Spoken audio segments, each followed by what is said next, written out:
அனைவருக்கும் வணக்கம். நேரம்தான் வாழ்க்கை. பணம் போனால் சம்பாதிச்சிடலாம், ஆனால் போன நேரத்தை திரும்ப வாங்கவே முடியாது. பல பேர் நேரமே இல்லை அப்படின்னு சொல்லுவாங்க. ஆனால் உண்மையிலேயே நேரம் இல்லாதது பிரச்சனையே கிடையாது. நேரத்தை எப்படி பயன்படுத்துறது அப்படின்னு தெரியாதது தான் பிரச்சனை. இந்த வீடியோவில் நேரத்தை சரியாக செலவிட 5 முக்கியமான வழிகளை சின்ன சின்ன கதைகளோடு பார்க்கலாம் வாங்க. 1. காலையிலேயே உங்களுடைய நாளை திட்டமிடுங்கள். ஒரு கிராமத்தில் அருண் அப்படிங்கிற இளைஞன் இருந்தான். அவன் தினமும் இன்னைக்கு என்ன செய்யலாம் அப்படிங்கிற குழப்பத்திலேயே நேரத்தை வீணாக்குவான். அதே கிராமத்தில் ரவி அப்படிங்கிற ஒருவர் இருந்தார்.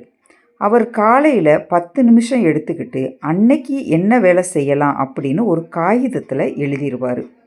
ஒரு வருஷம் கழித்து பார்த்தா அருண் இன்னும் அதே இடத்துல இருந்தான்.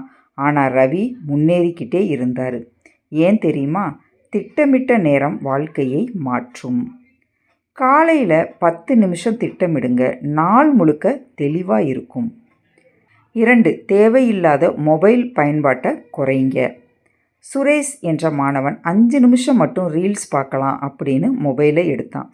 அடுத்தது என்ன? 2 மணி நேரம் போயிருச்சு. படிக்க வேண்டிய நேரம் போனது, தூக்கம் கெட்டது, மன அழுத்தம் அதிகமானது. ஒரு நாள் அவனே ஒரு முடிவு செஞ்சான். ஒரு குறிப்பிட்ட நேரத்தில் மட்டும்தான் மொபைல் யூஸ் பண்ணணும் அப்படின்னு. மெதுவாக அவனோட வாழ்க்கை மாற ஆரம்பித்தது. மொபைலை பயன்படுத்துங்க, ஆனால் மொபைல் உங்களை பயன்படுத்த விடாதீங்க. 3. தினமும் புதிதாக ஏதாவது கற்றுக்கொள்ளுங்கள். ஒரு வயதான தாத்தா தினமும் புத்தகம் படிப்பார். ஒரு இளைஞன் கேட்டான், இந்த வயசில் இன்னும் என்ன கற்றுக்கிறீங்க அப்படின்னு.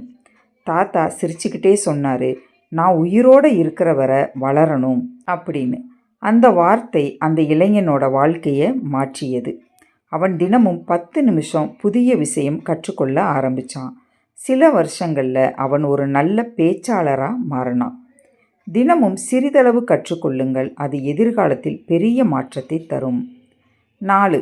நல்ல மனிதர்களுடன் நேரம் செலவிடுங்கள். முரளி என்ற இளைஞன் எப்போவுமே குறை சொல்லும் நண்பர்களோடவே இருந்தான். அவன் வாழ்க்கையிலையும் நம்பிக்கை குறைஞ்சது. ஒரு நாள் அவன் ஒரு நல்ல ஆசிரியரை சந்தித்தான். அந்த ஆசிரியர் சொன்னார், நீங்கள் யார் கூட நேரம் செலவிடுறீங்களோ அது போலவே நீங்களும் மாறிடுவீங்க அப்படின்னு. அதுக்கு பிறகு முரளி உற்சாகமான மனிதர்களோட பழக ஆரம்பித்தான். அவனோட மனநிலையும் வாழ்க்கையும் மாறியது. நல்ல சூழல் நல்ல வாழ்க்கையை உருவாக்கும். 5. உங்களுக்காக கொஞ்சம் நேரம் ஒதுக்குங்கள். லக்ஷ்மி என்ற பெண் குடும்பம், வேலை, பொறுப்பு அப்படின்னு ஓடிக்கிட்டே இருந்தாள். ஆனால் அவளுக்கு மன நிம்மதி இல்லை. ஒரு நாள் காலையில் 10 நிமிஷம் அமைதியாக உட்கார்ந்து தன் கூடையே பேச ஆரம்பித்தா. அந்த 10 நிமிஷம் அவளுக்கு ஒரு புதிய சக்தியை கொடுத்தது. உங்களை மறந்துட்டு வாழாதீங்க, உங்களுக்காகவும் நேரம் ஒதுக்குங்க. நேரம் எல்லாருக்குமே சமந்தான், ஆனால் அதை எப்படி பயன்படுத்துகிறோம் என்பது தான் வாழ்க்கையை தீர்மானிக்குது. இன்னையிலிருந்து ஒரு நாளை திட்டமிடுங்கள். மொபைல் நேரத்தை குறைங்க. புதிய விஷயம் கற்றுக்கோங்க. நல்ல மனிதர்களோடு இருங்க. உங்களுக்காக நேரம் ஒதுக்குங்க. இதை தொடர்ந்து செஞ்சீங்கன்னா உங்களுடைய வாழ்க்கை மெதுவாக பெரிய மாற்றத்தை காணும். நேரத்தை மதிப்பவர்கள் ஒரு நாள் வாழ்க்கையால் மதிக்கப்படுவார்கள். இந்த வீடியோ உங்களுக்கு பிடிச்சிருந்தா லைக் பண்ணுங்கள், உங்கள் நண்பர்களுக்கு ஷேர் பண்ணுங்கள். இன்னும் இந்த மாதிரியான வீடியோ உங்களுக்கு வேணும் அப்படின்னா என்னுடைய சேனலை சப்ஸ்கிரைப் செய்ய மறக்காதீங்க. நான் சொல்லும் இந்த கருத்துக்கள் யாருக்காவது ஏதாவது ஒரு மாற்றத்தை தரும் அப்படின்னு நம்புகிறேன். இனி ஒரு நல்ல கருத்தோடு அடுத்த வீடியோவில் சந்திப்போம். நன்றி, வணக்கம்.